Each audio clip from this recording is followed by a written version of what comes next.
Hello and welcome to episode 11 of Stories of Market Research, the Insightrix Podcast. My name is Duncan McGregor, the Marketing and Communications Coordinator at Insightrix Research and your podcast host.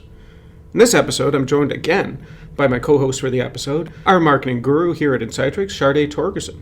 How's it going to Sharday? Thanks for co-hosting the episode with me. Yeah, not too bad. Anytime I can chat about marketing, I'm usually the first in line to do so, but that's a typical millennial behavior, huh? Yeah, no, I totally get it, though. It's a ton of fun. So in this episode, we're talking to Jaclyn Whitley, a client success manager with our Insightrix Communities software division, who, along with some other members of the Insightrix team, was lucky to attend the Insights Innovation Exchange North America Conference. Say that 5 times fast. It was in Austin last April. She had a chance to attend some of the awesome workshops and master classes, as well as to network and meet some other folks in our business. While she was there, she and Insightrix Communities team had a chance to meet with the team from Little Bird Marketing from out of Joplin, Missouri, down in the United States. Their CEO and mama bird, Priscilla McKinney, was doing a master class at the conference too, and as luck would have it, we got a chance to get on the phone and chat with her as well. Priscilla McKinney is the CEO of Little Bird Marketing and was an awesome person to chat with about market research and marketing. Her marketing company's got a lot of experience doing marketing for businesses and industries that a lot of people may consider challenging to market, like market research. Since this is a topic that's close to both of our hearts, Sharday and I couldn't resist the opportunity to pick her brain about some of the challenges she sees in marketing businesses that may pose bigger challenges. Yeah, it was really great to discuss marketing for our own company, but really to get a lot of validation out of our current efforts with Priscilla. We had a lot of good back and forth and a lot of aha moments. I think that we tend to all share it as marketers, but it was really nice, and it was great to get obviously insight from someone who clearly has her name within this industry. Yeah, I couldn't agree more. Yeah. I really got a lot out of talking with her on the podcast, and I'm sure our listeners will too. So without further ado, here's episode 11 of Stories of Market Research, the Insightrix Podcast.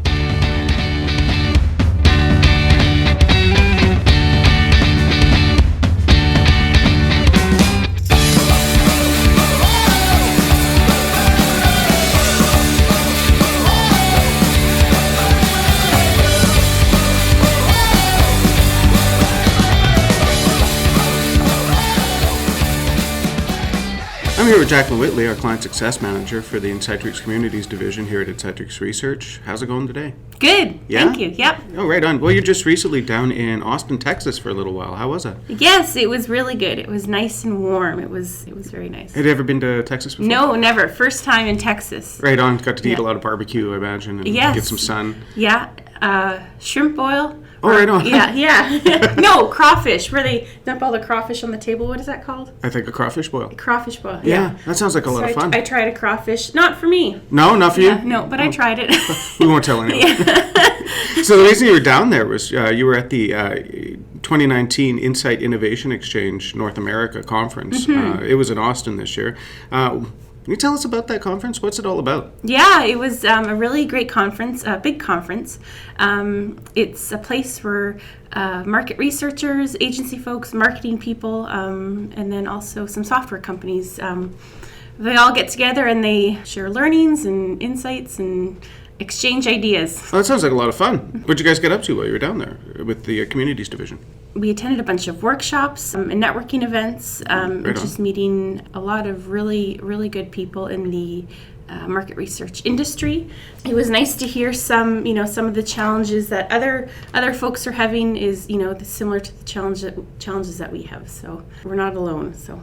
Cool. So I imagine you got to meet a lot of people and shake a lot of hands while you were there? Yes, yeah, lots of people, yes, a lot of people. So actually, the reason we're talking about this right now is that later in the episode, we're going to have a chance to talk to Priscilla McKinney. She's what she calls the mama bird over at Little Bird Marketing. They're a marketing agency down in Joplin, Missouri, and she was there at the Insight Innovation Exchange this year. Did you get a chance to meet her? I heard you met her team. Yeah, no, I didn't get to meet her personally. I know she was out and about. She had a speaking engagement, but I did meet her team, and they were very busy at the conference, so it was I actually ran into them a few times, not just once, but a few times over the course of the 3 days, so it was good. Excellent. Hey, just off the top of my head, anybody else from the Communities Division make it down there with you? Yes, my colleague Evan Goodfellow, he also made the trek over to Austin, so he was down there as well. Oh, he's actually met Priscilla before, hasn't he? Yes, yeah, I believe he met her in Bangkok at the IIeX conference last fall in Excellent. 2018. Yeah. They do those things all over the world, hey? Yeah, they do. I was just checking, and they've got the next one in Latin America. It's actually the IIeX Latin America. They're doing it in Medellin, Colombia this year, in June 12th and 13th. And then they're doing another one next year in Amsterdam. So this thing goes all over the world. So pretty lucky you got a chance to check it out, right? Yeah, it was pretty neat. There was actually, I ran into a few people that have been to not just the North American conference, but a few other IIeX conferences and on other continents. So it was kind of neat. That's awesome. Well, anything new and exciting coming up from the Communities Division lately? So we are working on enhancing our qualitative features, so your discussions, right? So we are working on enhancing our image uploads, video uploads, working on nested comments, and just making sure the user experience is what it should be. That sounds really cool. Oh, that's awesome. And that'll be rolling out in the next update? Yeah, there are some features rolling out in 3.1, and then other features will be rolling out in 3.2. So. Oh, that sounds awesome. Yeah. That sounds awesome. You know, I'm super jealous you got to get a chance to run down to Austin. It's one of my favorite places. Yes. So. Yeah, I didn't exactly run down. It was a long day. There were three flights I had to take, but I made it there. That sounds awesome, actually. Although I'm not a big fan of airports. But Yeah. Well, maybe next time you head down there, you'll drag me there with you. Yes. Right on. Well, thanks for joining us. I really appreciate you joining us, Jack. Thanks for having me.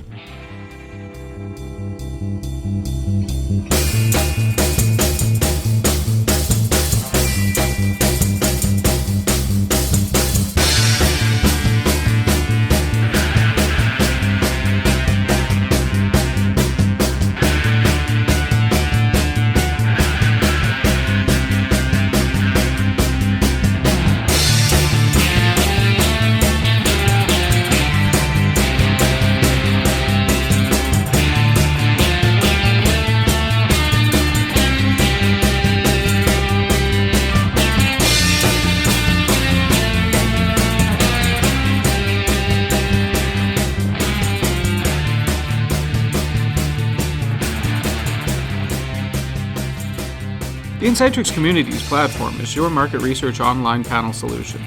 This all-encompassing platform includes both qualitative and quantitative capabilities and updates in real time for quick results. Whether you're engaging with stakeholders on an ongoing basis, or if you have quick ad hoc projects to implement, the Insightrix Communities online market research platform includes options and features to meet your unique research needs.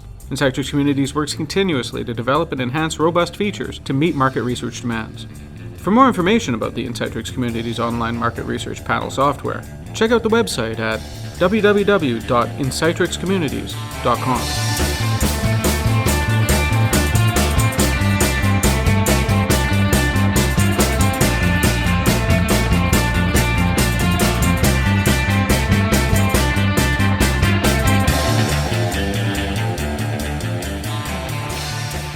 We've got Priscilla McKinney from Little Bird Marketing down from Joplin, Missouri on the phone. How's it going today, Priscilla? Thanks for joining us. It's awesome. I'm so excited to be on your show. Yeah, really glad to have you. The reason we got you on today is that recently some members of our staff from our community software division was down at the IIeX North America Summit down in Austin. Said they had an amazing time and said that they ran into some of your staff down there. And, well, I was like, wow, that'd be a great opportunity to have a chat about your presentation down there. Well, I won't tell you all the things we did down there. We'll just talk about the business stuff. That sounds awesome. Okay. Yeah, well, honestly, how was it down in Austin this time of year? It's got to be nice. Oh my gosh, it was so great. And I mean, the food in Austin, ridiculous. The music was amazing. And you would think, oh, we were at a market research conference. We didn't get to see music. No, we did. Yeah. And there was a live karaoke night one night. It was just super great. So we got the music, we got the food, we got really the whole scene. It was really a great venue. No, I'm pretty jealous. I know the barbecue scene down there is pretty awesome. So pretty jealous. So the masterclass you did at Austin called Effective Content Strategies for Being Heard Above the Noise. noise. That was it, right? Yeah. Now, you do a lot of work for market research companies, some a little close to my heart. And if I'm wondering if I could pick your brain about the masterclass, get you to tell us a bit about it? Sure, I'd love to. It's really really the platform from which I speak, which is personas. If you don't know who your audience is, if you haven't crafted a very well thought through persona, then you're just writing. And if you're writing to just anybody, then my personal opinion is you're writing to nobody. Mm-hmm. And so a lot of people get very frustrated. They're writing, they're doing all these blogs, they're doing social posts. They feel like, they're doing what they're supposed to be doing and nothing's working. Mm. And I come at that and try and help market research firms and obviously other industries, but to say, why you're not being heard above the noise is because you're not any different. And they like to think that they're different, and they like to talk about how different they are. And I talk about this in a very funny way in my presentation about how everybody who comes to me is convinced that they're this special little snowflake, and this is the way we do ethnographics research, and this is how we pull sample, and this is how we do shop-alongs, and they'll go on about, well, we're qualitative, and I don't care what they're putting in. They think that they just talking about themselves. And my point to them is that, people don't care if it's not relevant to them. And so while they may be a very special little intricate snowflake, if you really can understand the buyer's perspective, they open the door and they look out and it's a blizzard. To that point, Priscilla, I think being able to segment a lot of these audiences as well is beneficial to market research or marketing market research, because even in my experience, and to your point, it's a lot of people will come to you with the research problem, but at the end of the day, I think everyone has a business problem that research can solve. So a lot of the times it's being able to really dive down into their segment through personification to really be able to assist and assess their needs. So You're so right. And just for example, let's just take one example of that. So if someone says, well, at a market research firm, well, we're the best at a really intense ethnography.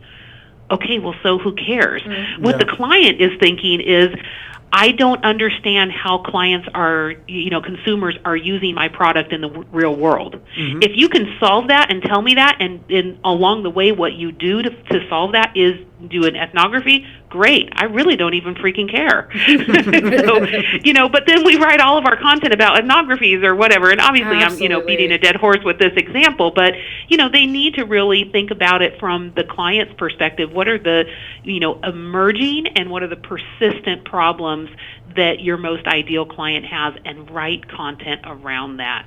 Yeah, I think there's a really interesting nugget of information in there, even working with clients that are willing to be maybe a little bit more innovative in some of the projects that they're doing.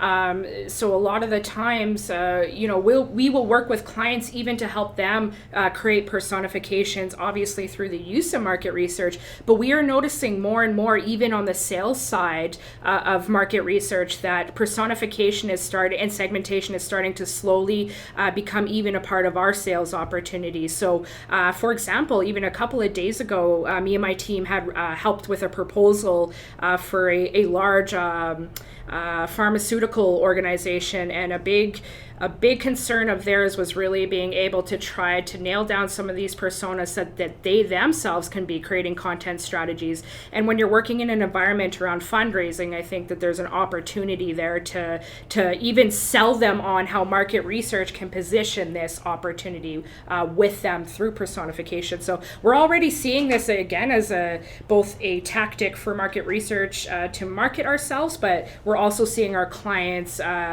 need this as well in their research.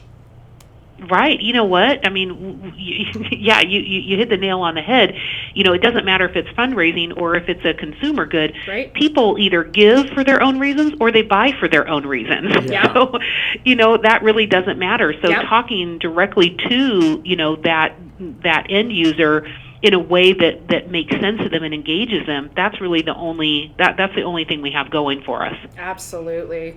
Yeah, and I think we can both agree that buyer journeys itself, they can be pretty long-winded in B2B, especially things like market research, and it can be quite challenging to market. So I think a question for you, Priscilla, is that what are some kind of methods you and Little Bird Marketing use to maybe get around this? Yeah, well, that's a great question. Well, we've really honed our skills on personas, and I have to say it's probably our sharpest tool in the box. Yeah. But I have a couple of questions that I like to ask, when we're creating buyer personas. And I've got to say, I'm so in my element when I'm in the client's boardroom, and we've got the stakeholders around, and we're talking, and it's just the conversations get so juicy. It's just awesome, and I just love it. And I don't take any. I mean, either there has to be a recorder going, or someone else needs to be taking notes because I'm like in it, So I think there's some secret sauce that happens there, but I'll share a couple of questions. One set of a twin of questions that I like to ask is, what keeps your most ideal client up on a Sunday night? Mm. And conversely, what gets them going on a Monday morning? Mm-hmm. Because those are very deep motivators. And so we move beyond what's their age, what's their gender, what is their role at work, it is important to understand what level of seniority do they have. But like, for example, we can dig in a little bit deeper, and I'm going to go a little elliptical on this, but I think this will really resonate. A lot of people say, oh, what's the ideal role? So let's say I need an insights, brand manager to buy from me. Mm-hmm. But there's a new phenomena in certain work cultures, and sometimes even more in deeply siloed environments, where the person who makes the decision may not be the ideal client persona for you to create. And here's why.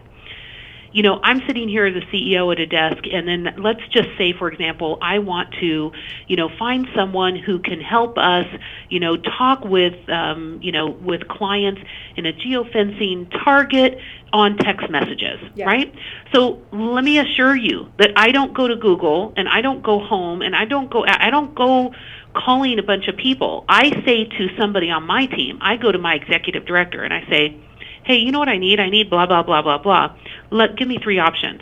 Mm-hmm. Yeah. And so this person in my company is what I would refer to, and what one of my good friends, Tim Hughes, who wrote a fantastic book about social selling, he refers to as change makers. Mm-hmm. Mm-hmm. And I really believe that sometimes in buyer personas, we get really fixated on who is the person who's making that end decision.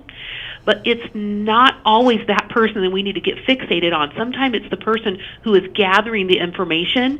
We need to make them an evangelist for our company. We need to make them a mouthpiece. We need to load their lips with, understanding, like really getting excited about how our product or service is going to relieve these problems and make them look good in front of this boss they're going to go present it to. Yep. So it's very, very deep. And so it's not just on the surface like, well, who are the personas, and let's ask the questions. Yep. It's really understanding the construct and the soup that we're swimming in when we're making buying decisions in business.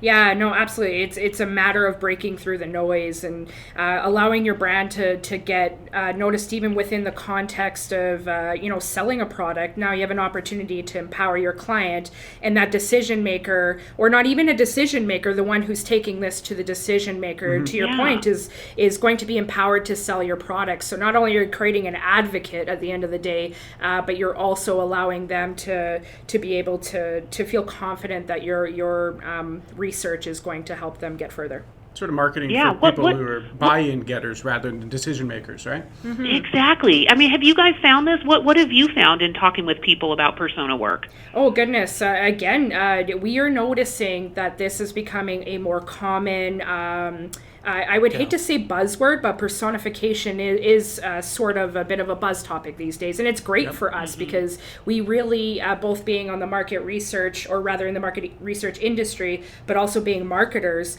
we see the benefits full circle. And when we get, access to statistical information that also helps us kind of be able to understand who these segments are, or having some, insight as to what these industries are like, or where these, or how we can fit better in the geographic locations, I feel is quite invaluable. So to that point, we're seeing the need. In fact, right now, Duncan and I are actually working on a couple of audience analysis pieces so that we can be positioning some of our products a little bit better. And while we were noticing that this is something that we need to do every year, we're starting to actually recognize that this is becoming a biannual and sometimes even a quarterly requirement environment, for sure. so that we are keeping on the demands of our personas. That's so true. Yeah. What did you find when you came? Were there like red flags that came up? Like what made you think, oh my gosh, do we need to go back and change our persona or re-understand who our actual buyer is? Because we hit that and we realized that we were missing one in our own company. Yep. And we're like, oh my gosh, it's not ideal. Talking with the CEO for us might be a good conversation starter, but we have identified that is the owner. We do not want them. We do not want them making the decision. We don't want them in that room. They actually cause a lot of problems for us, obviously not who they are, but the way they go about making decisions. We need what we've identified. One of our personas is this gal called C-Suite Stacy. She's at the C-Suite. She's got a table, seat at the table.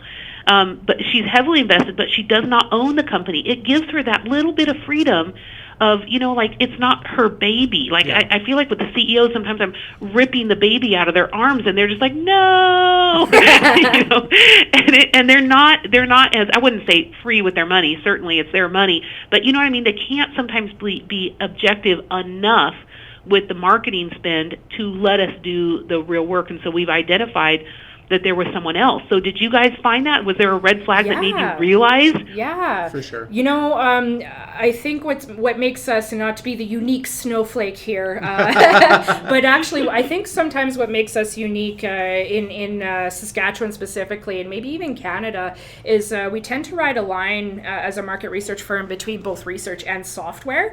So we have a full research and development team at Insightrix that actually develop proprietary software that actually assists with our needs. So things like SMS surveys, SMS alerts, online voting. But to your point, one of them is actually our online communities, which is the reason why you met a couple of folks at the conference, because they were there sharing their one of our new tools. But what we ended up finding out when we were creating pre-implementation plans for online communities is that we were building a product for people that we assumed were making the decisions. And when we actually pulled back the curtain, started to really look at who was actually downloading the ebooks, who was actually contacting us to ask for pricing, who was actually doing the demos.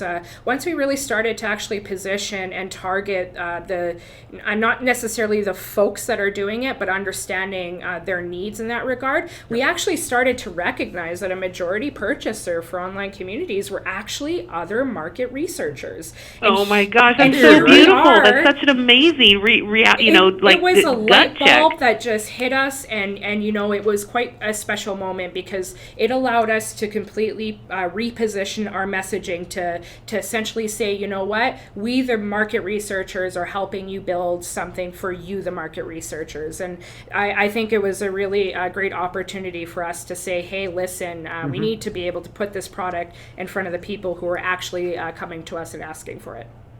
Oh my gosh. Okay, so let me add a little bit of fuel to that fire. Please do.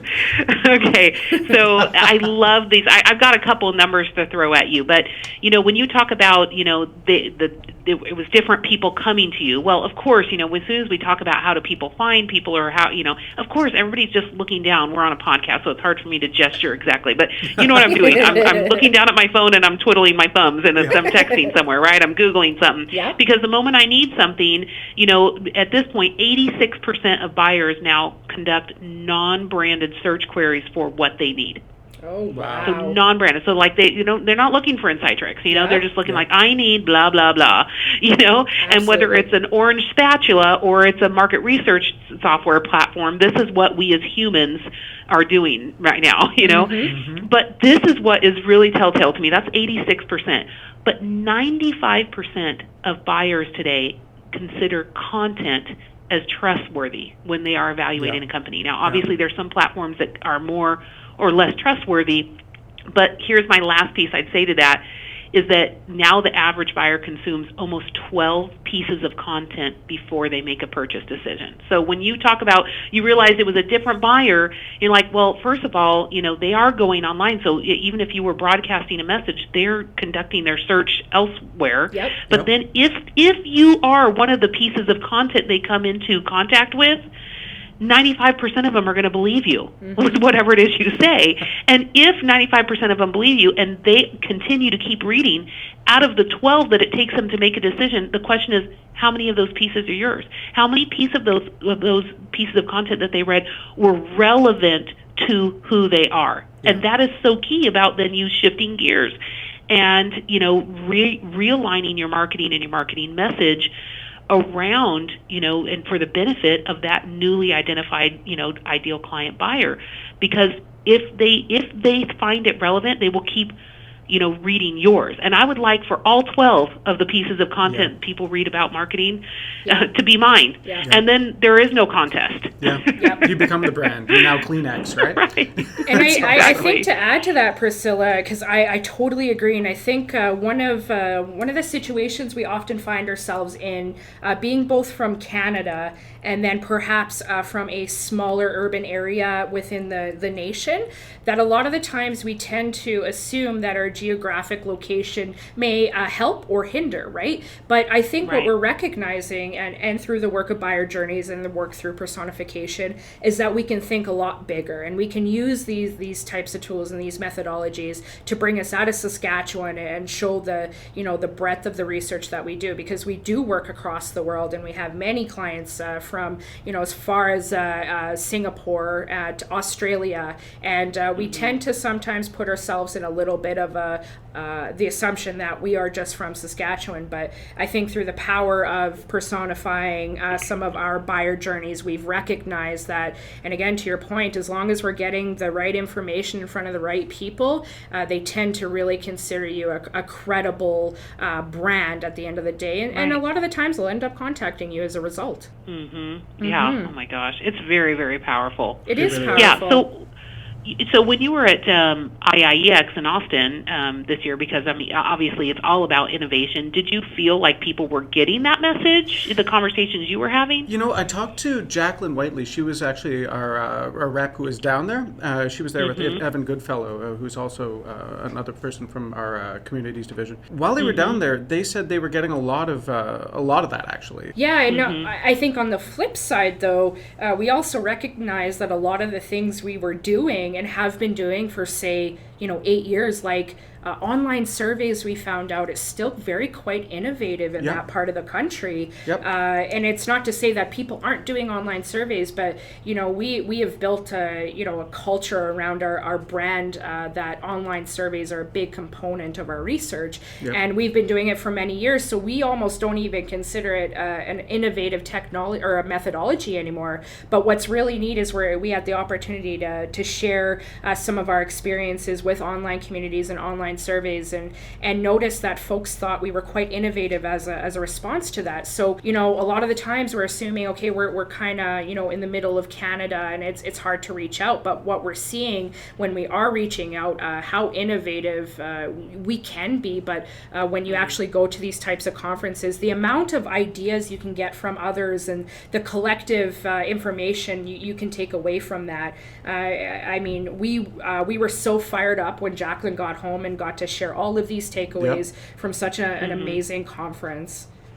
Well, I truly believe that, this is not the era of the inventor, but this is the era of the innovator. And so while you're saying, an online survey, okay, you didn't invent it, but are you using it in a way that is meaningful to the modern consumer? Absolutely. And from that, are we writing these questions, and are we able to really have solid methodology, and are we able to pull these amazing insights from it, and are we able to really present back to the stakeholders some kind of a learning journey? What did they learn from paying for this, survey? Absolutely. Were there great insights?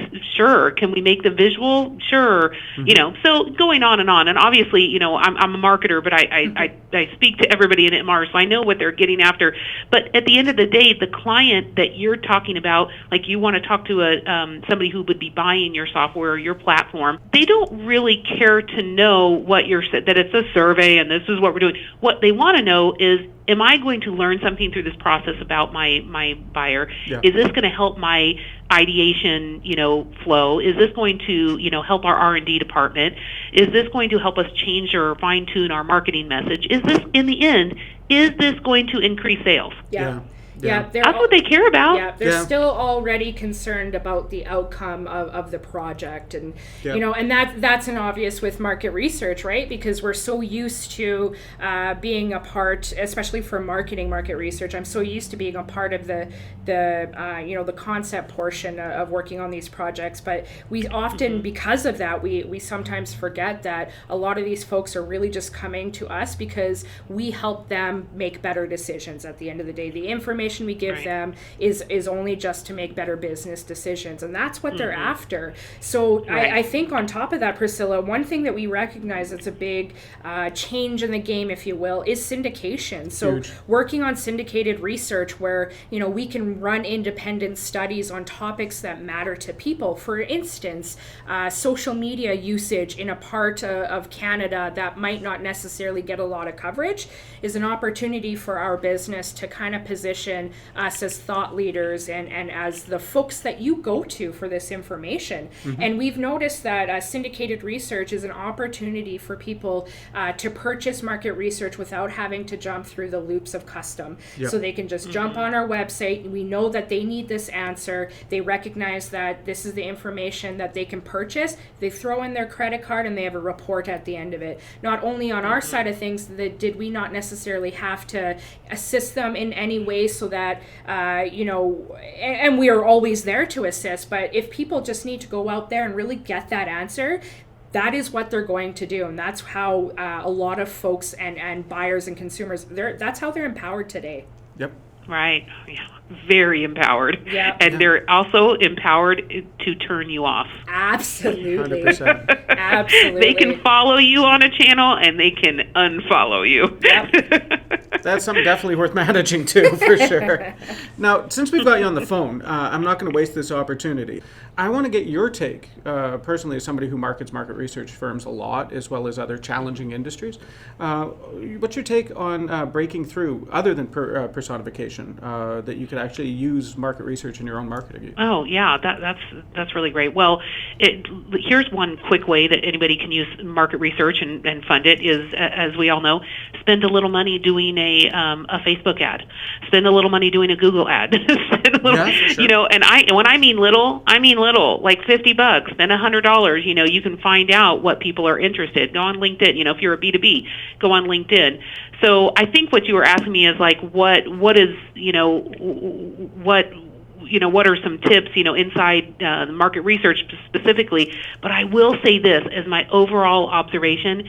I find it incredibly ironic and a little bit sad that market research companies don't do market research for themselves and don't typically validate their own marketing messages through market research. It's weird, right?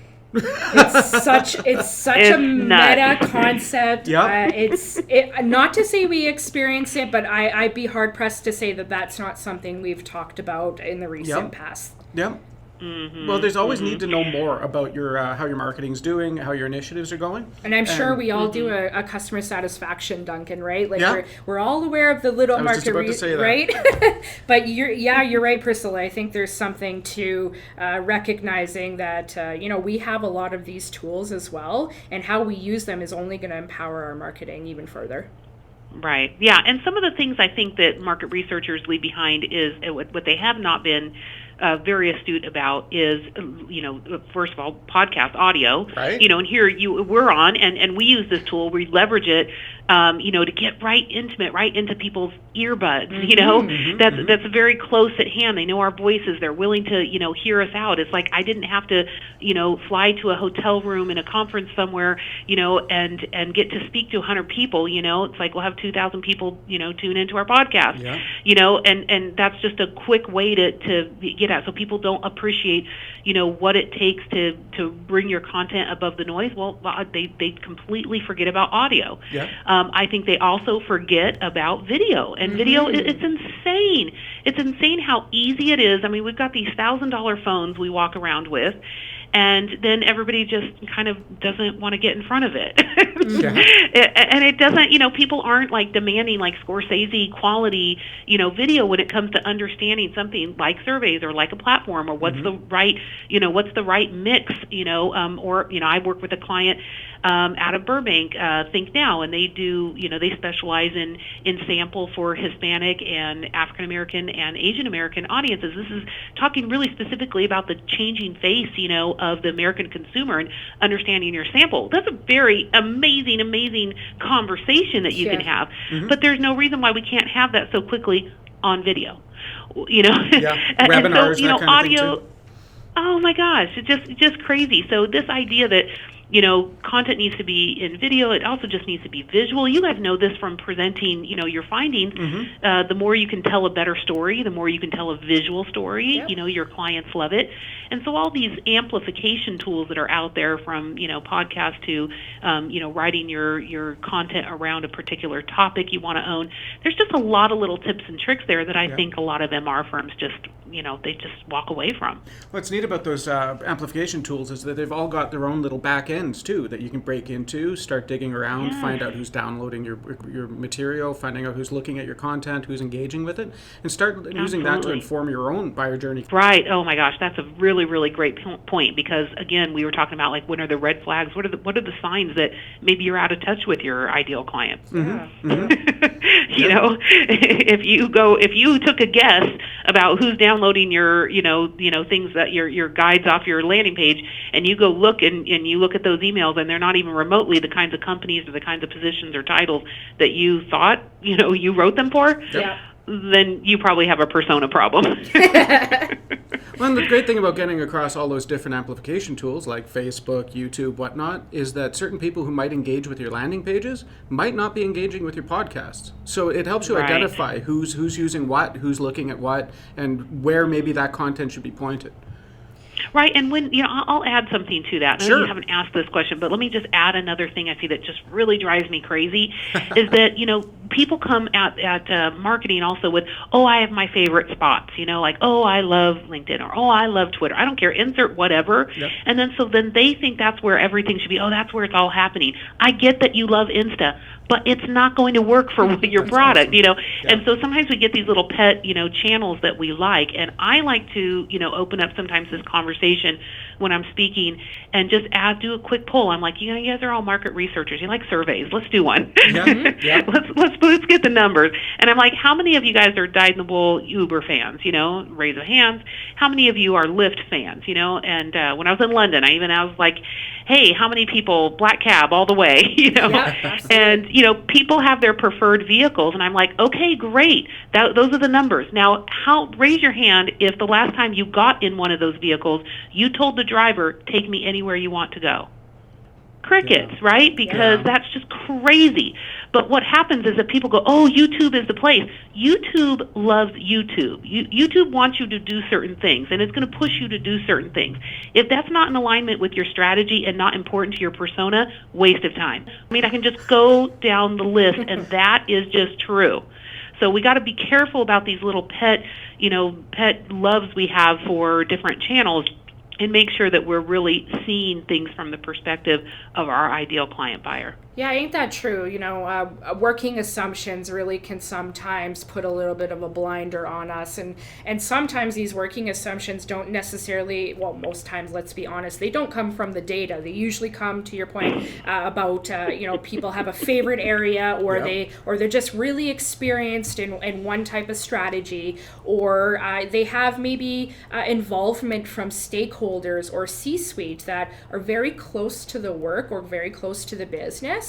And may not have all the information that they need to make the decision with you. So I think something that hit me that Duncan had said is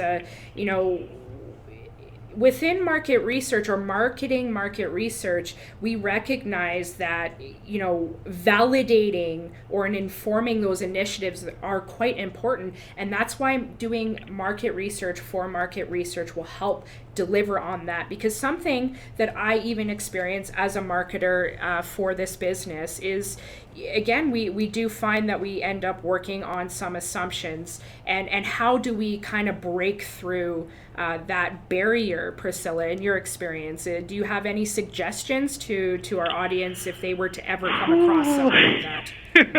Yeah, the assumption things is interesting, but I do find a couple of quick tips. I mentioned, please don't let the CEO make these decisions. And I kind of mean that a little bit more jokingly, like in terms of a founder, because it's hard, and so I think it's about assembling stakeholders.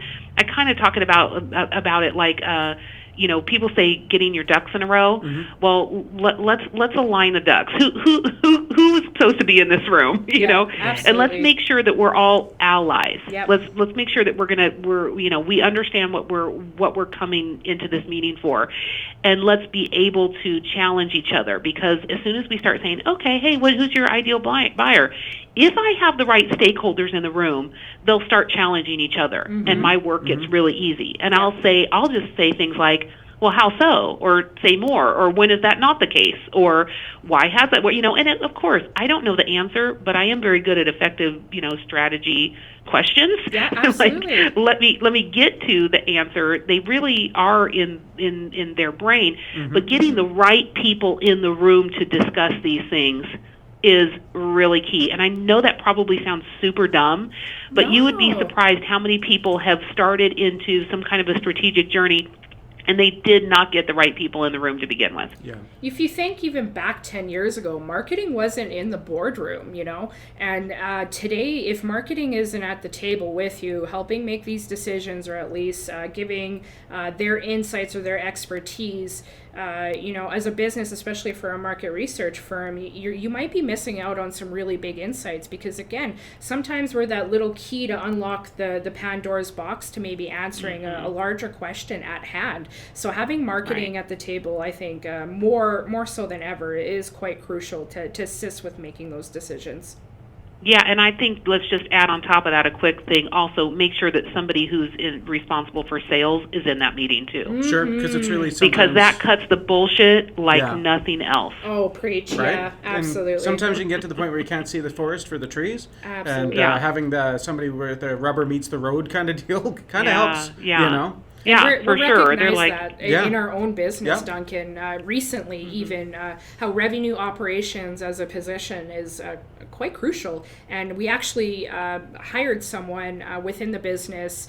She moved into a chief revenue officer role, and she now has a permanent spot at the C-suite table for that reason. We definitely recognize again where the rubber meets the road and what we need to contribute to that. And sales is now sitting front and center right along with us. Wow. Well, let me give you a real world example of that. Please. I was sitting and talking with all of the marketing people and with the people, who the market researchers and the field workers, and we're all talking about, this is the person who buys from us, this is the person who buys from us, this is the person, and then sales people end up saying, why that? I know these people. They want the product. I get it. And you wrote all the content to make them want it. Sadly, the procurement officer won't do it. Yeah. And so at what point do we need to be writing to at what point does the procurement officer become one of our personas? And we know how to incorporate them into the content that we're writing for them to see what the win for them is. Mm-hmm. It's actually one of our personas. Literally. Yep. That's funny, but people forget about them all the time. And you want to work with Kellogg's? Yep. Guess what? You got to get on their procurement list. Yep. Absolutely. It's saying, don't sell to the person who you want to sell to the person who will buy your product. If that makes sense. Yes. Like, it might not be the person who needs it, but you need to talk to the person who has a need to buy it, if that makes sense. Right. That's why proposals and is a number one sales package for 100%. us, actually. And procurement writing is right up there with us. So, the CRO takes a strong initiative in this writing, and we have a full staff proposal writer as well for these initiatives. But we really do recognize that, to your point, often often these are the folks that we tend to, maybe forget about when we're actually thinking about marketing, market research. But arguably, they're a number one sales opportunity for market research. Totally. Yeah, I guess my last thing I'd say about that is that, you guys have talked about that you saw red flags that you needed to change, recraft your personas. Sure. I've seen those red flags. So I think we could say whether you've crafted personas in the past or you aren't sure even where to start, you need to have a clear idea about who you're trying to reach. And I think we can all agree, too, that, those need to be front and center. They need to be common knowledge. It needs to be common vernacular, meaning if you've crafted personas, we print them up in beautiful sheets and put them out on presentations, but I don't even sit down and write a blog without pulling that persona out and be like, now, who is this again I was writing to? So the question is, it's not just have you crafted them or have you updated them, it's are you using them? Absolutely, Yeah, they can't really, you can say they inform your process, but if they stay in your desk drawer, they're not really doing much, right? So if you're not using them as a way to actually target your communications, messages, what have you, they're pretty much useless. Yeah, our framework's everything to us as a department. And if I can add to that, we've noticed that it's even more important to be addressing this on the daily as if it's a working document that we live and die by. But at the same time, we also notice how beneficial it is to be checking in every month or quarter on this framework so that we are constantly addressing the needs of these personas or making sure they're correct as we go. Because we both know that in marketing, if things stand still, they're just standing still. So you always got to progress and you always got to move forward. So a framework is a definite need. So yeah. Well, you know what? We've taken a lot of your time, Priscilla. I really want to thank you for coming on. I think we could talk for hours about marketing. I'm just sitting here and mind your mind for a little bit. Right. This is great. Do you want to hang out tomorrow? That sounds great. That sounds awesome. We'll make it a lunchtime thing, and we'll just call in. I wanted to let everybody know you've got an Insights Marketing Day in Denver coming up in October. Could you tell everybody about that? Oh, this is so exciting. We partnered with Green Book, and we're putting on Insights Marketing Day. I've spoken at them many times, but we've also partnered with Keena's Mustard across the pond. They're a great counterpart, another colleague of mine, and I always keep all of us who do work together, it's the more the merrier, and there's things that we all specialize in. I love being able to know my colleagues and people who are doing excellent work in marketing and be able to refer to them and find the right partner. But they're wonderful, and we're going to be hosting all of the U.S.-based Insights Marketing Day, and we're always going to be hosting them in October, and then they're going to be hosting them in Europe in March. And so this year it's going to be Denver in October, and so it's October 10th. It's coming. You can check it all out at insights-marketing.org. Okay. It is going to be power-packed. We're waiting on one last speaker here, but it's either going to be 8 or 9 speakers. Wow. We've asked them to give some of the best advice they have about marketing within the MR world. We have people like Kristen Luck, the founder of Wire. I'm sure a lot of people know her in this area. Damon Brazil is going to be talking on podcasting. We've got Tim Hughes coming from the UK speaking on social selling and what we talked about, like with some change makers. I'm obviously going to be talking about personas. I've got somebody coming from 3M who's going to be talking about trade shows, really doing trade shows right. So we've got it's just going to be a power-packed full day in Denver. Great swag bag, great cocktails, great lunch, great breakfast. Just a lot of fun. Deal, hey? Yeah, it's just powerful. I mean, you got to set your phone down and be totally present. Yeah. Oh, wow, really exciting. Want to take a trip down to Denver? Yeah, I think we might just have to squeeze that in. And I know you're the website, Little Bird Marketing. You guys offer a lot of resources that are available for download as well. Yeah, it's really funny. We've spent a lot of time crafting really great guides, ultimate checklists, kind of like, hey, here's 5 tips for this, that, and the other. And I have a lot of people who come to us about marketing, and at first they're little trepidations, like, well, we don't want to be salesy. And my answer to them is always, well, don't be salesy then. Yep.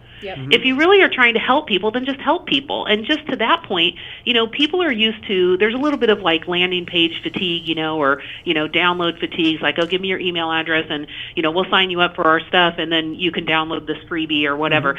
But honestly, people can, we do ask for your email address. It's there. We spend a lot of time working on the guide. But you can like download 2 guides, 3 guides, 4 guides, 7 guides, and nobody's bothering you because you can just go about doing what you're doing. we really feel strongly that if we keep giving valuable information out, the people who are right for us, it'll work in that pretty aggressive funnel, and that people will self-identify and be like, oh my gosh, I can't take it anymore. These guys are so perfect for me, and they'll call us. That's awesome. That's awesome. That's a great approach. Well, cool. So there are a lot of great resources there. It's littlebirdmarketing.com/resources, but take away. It'll be on our website for sure. So check out Insightrix.com when you're done listening to this. And once again, thanks for coming on. I really appreciate it. This was awesome. Got a lot out of this. This is great. Sharday and Duncan, it's just absolutely been my pleasure. It's been a hoot. Absolutely. Thanks again, and hopefully we can do this in the future and have another conversation. There's nothing better than being able to chit-chat about marketing, market research, and especially with someone who has such a breadth of a background, and as innovative as you are, we are so grateful to have you on today. My pleasure.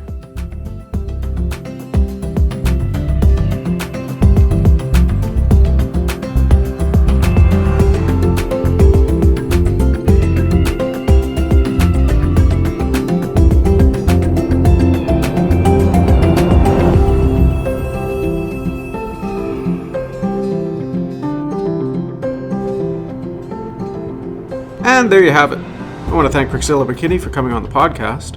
Her take on marketing in challenging industries was super interesting and informative, and I know both Sharday and I got a lot out of it. If you'd like to know more about Little Bird Marketing and the work they do, you can check out their website at littlebirdmarketing.com.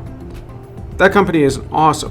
They don't just do great marketing, they also provide all kinds of resources businesses can use to augment and inform their own marketing programs and initiatives. You can find all kinds of great resources like information on building client personas, social media engagement tips, and more on the Little Bird website at www.littlebirdmarketing.com/resources. Little Bird Marketing will also be hosting an Insights Marketing Day event along with Green Book in Denver, Colorado on October 10th. There'll be multiple international speakers giving multiple talks. It's definitely something you're going to want to check out.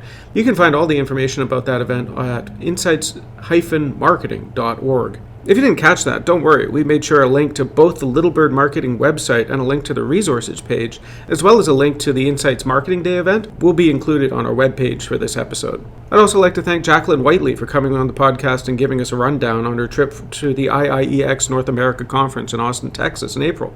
Really enjoyed having a chat with her and finding out about the event and her team's time at it. And because of talking to her, I'll be aiming to catch the next one of their North America events. If you'd like to learn more about the Insightrix Communities online panel software, check out the website at www.insightrixcommunities.com. And I'd like to thank Sharday for coming on again to co-host another episode. Having her aboard for the episode made a fun change of pace. And last, but surely not least, of course I'd like to thank you, our awesome and super loyal fan base. Without you, none of this would be possible.